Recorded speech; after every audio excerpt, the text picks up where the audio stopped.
Surveillance teams और गांव की निगरानी समितियों के माध्यम से प्रतिदिन कहीं भी गांव में, शहर में, कहीं भी अगर कोई व्यक्ति सामने आता है तो उसका सर्वेलेंस के माध्यम से उसको टेकअप किया जा सके। मास्क के अनिवार्य उपयोग और सोशल डिस्टेंसिंग का पालन करने के लिए भी उन्होंने निर्देश दिया है। उन्होंने ये भी निर्देश दिया है कि कोविड और नॉन कोविड अस्पतालों में व्यवस्था को और दुरुस्त किया जाए। सीनियर ऑफिसर, सीनियर डॉक्टर्स और सीनियर जो स्टाफ है और वहाँ जो नर्सेज हैं वो जरूर निरीक्षण करें, राउंड ले, ये इस पर उन्होंने विशेष बल दिया है। कोविड तथा नॉन कोविड अस्पतालों में, समस्त चिकित्सालयों में, मेडिकल कॉलेजेस में, चिकित्सा संस्थानों में ऑक्सीजन की आपूर्ति रहे, यह भी निर्देश दिया है। और प्रत्येक स्तर से अस्पताल में फायर सेफ्टी के प्रबंध को भी निरीक्षण करते हुए, मॉनिटरिंग करते हुए फायर के इक्विपमेंट को भी अप टू डेट करने का निर्देश उन्होंने दिया है। बाढ़ के बारे में सतर्कता पूरी है। राहत आयुक्त व राजस्व विभाग और राजस्व विभाग के अधीन सभी अधिकारी इसके लिए सतर्क हैं। पीएसी और पीएसी के अधिकारी सतर्क हैं। बाढ़ के क्रम में जिन जनपदों में जल जमाव की है समस्या, वहां बाढ़ राहत के लिए सिंचाई विभाग यानी जल संसाधन विभाग निरंतर प्रयासरत है। कहीं भी तटबंधों की सुरक्षा में कोई कमी ना हो, और जहां भी पानी जल जमाव ज़्यादा है वहां पर यदि कहीं आवश्यकता है तो वहां लोगों को सामान्य रूप से राहत देने की भी बात की गई है। टिड्डी दल जो है, 2 समूह, केवल छोटे समूह बचे हैं, और ये कृषि विभाग ने बताया कि 2 ही समूह जो है ईस्टर्न यूपी में अब देखे गए हैं। वो भी हवा के बहाव से बाहर निकल जाएंगे, लेकिन उस पर भी विशेष नज़र और उस पर भी मॉनिटरिंग की जा रही है। टिड्डी दलों को मारने के लिए केंद्रीय टीम भी लगी है। टिड्डी दलों को मारने के लिए फायर की टीम भी लगी है। केंद्रीय टिड्डी दलों को मारने के लिए जो स्टेट की अपनी एग्रीकल्चर की टीम है वो भी लगी हुई है, जिससे कि इनका सफाया हो सके। जहां भी ये पेड़ पर बैठे हैं स्प्रे करके इनको मारा जा सके। इसके अलावा गौ आश्रय स्थलों को भी साफ सफाई और उसको सुदृढ़ करने का निर्देश माननीय मुख्यमंत्री जी ने दिया है। आज मुख्य सचिव की ओर से जो व्यवस्था सैटरडे और संडे आयोजित की जाएगी, जो व्यवस्था पिछले शनिवार इतवार देखी गई है, उसके क्रम में अब एक स्थायी व्यवस्था का आदेश दे दिया गया है कि प्रत्येक शुक्रवार को रात के 10 बजे से सोमवार को 5 बजे तक कुछ प्रतिबंध लगाए जाएंगे। ये आगे तक रहेंगे, हर शनिवार और इतवार रहेगा। इस अवधि में समस्त शासकीय कार्यालय आवश्यक सेवाओं और बैंकों को छोड़कर बंद रहेंगे। ग्रामीण हाट, शहरी और ग्रामीण बाजार, गल्ला मंडी, व्यावसायिक प्रतिष्ठान बंद रहेंगे। शेष दिवसों पर मंडे टू फ्राइडे जो है प्रत्येक जनपद में जहां पर भी कोई भी जनपद का बाजार और बाकी कोई व्यवस्था है वो सुबह 9 बजे से रात्रि 9 बजे तक खुलते रहेंगे।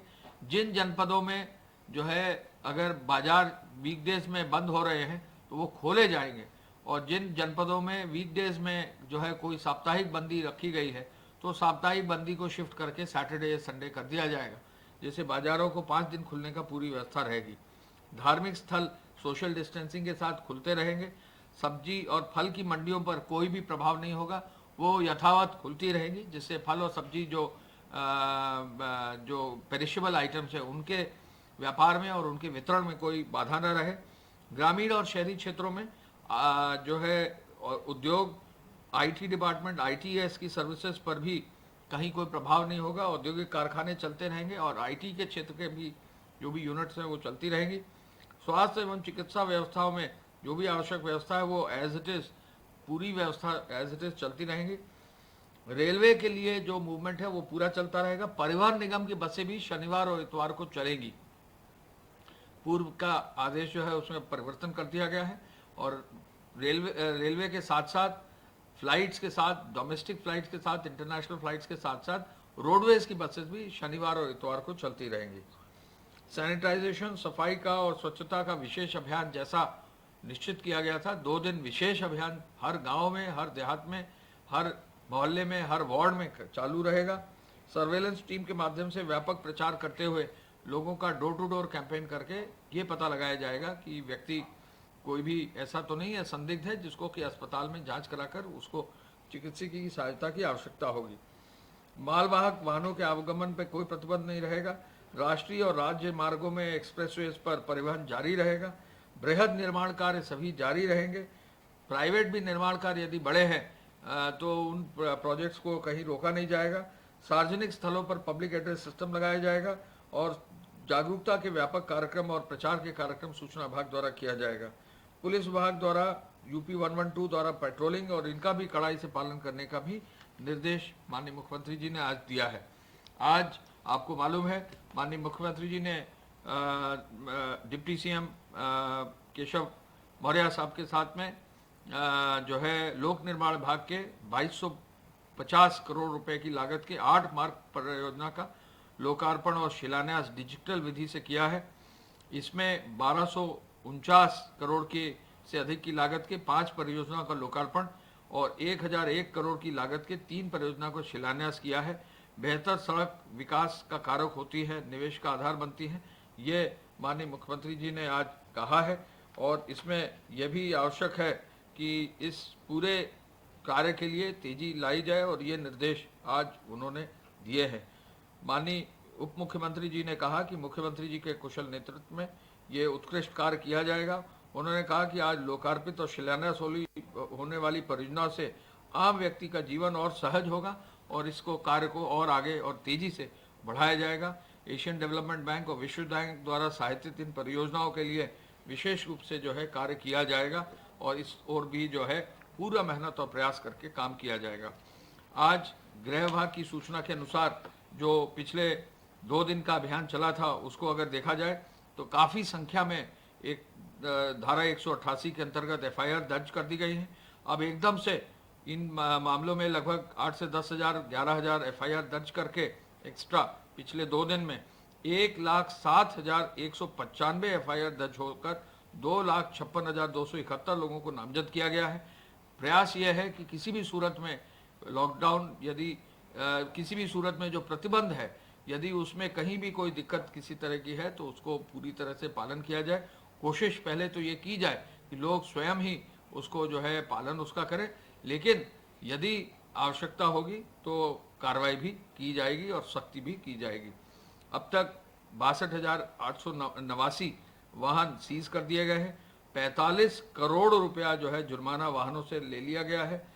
कालाबाजारी के लिए 747 एफआईआर दर्ज कर दी गई हैं और साथ ही साथ 999 लोगों के खिलाफ कार्रवाई करते हुए 357 लोगों को गिरफ्तार किया गया है।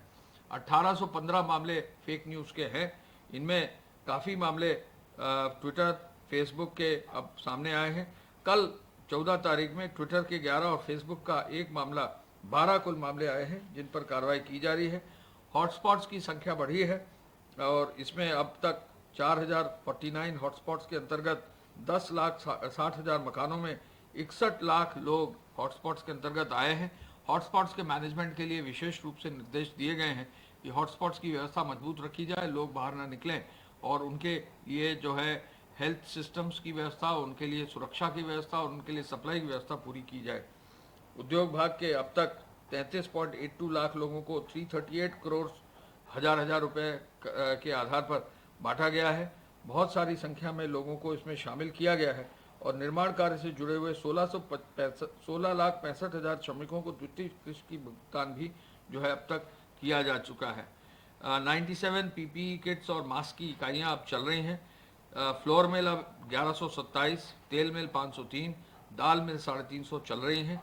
स्वास्थ्य विभाग के अनुसार आज जो है 75 जनपदों में एक्टिव मरीजों की संख्या 13,760 ही है और कुल मिलाकर 24 घंटे में 1656 नए मामले आए हैं। अब तक 24,981 मरीज पूरी तरह से उपचारित हो चुके हैं जबकि 983 लोगों की जो है मृत्यु अब तक हुई है।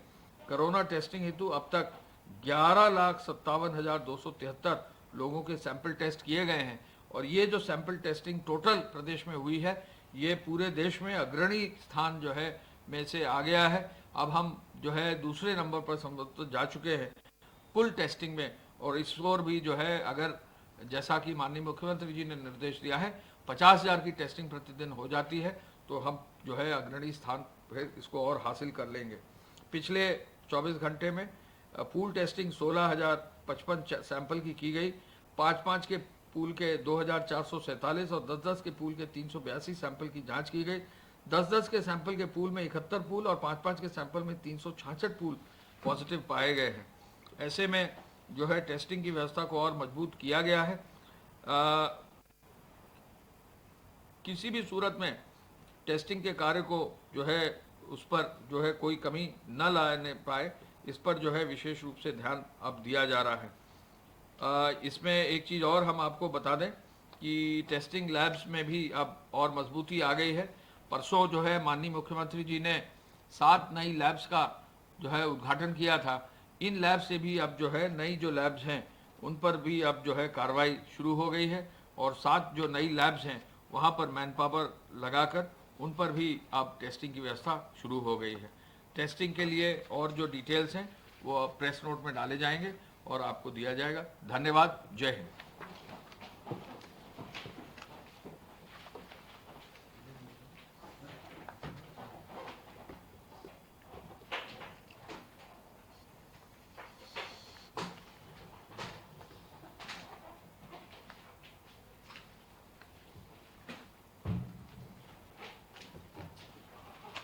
लिया गया कि शनिवार और रविवार को पूर्ण तरीके से लॉकडाउन रहेगा, लेकिन कुछ जरूरी चीजें हैं, सिर्फ वही चीजें रहेंगी और बाकी तरीके से पूरे तरीके से लॉकडाउन रहेगा।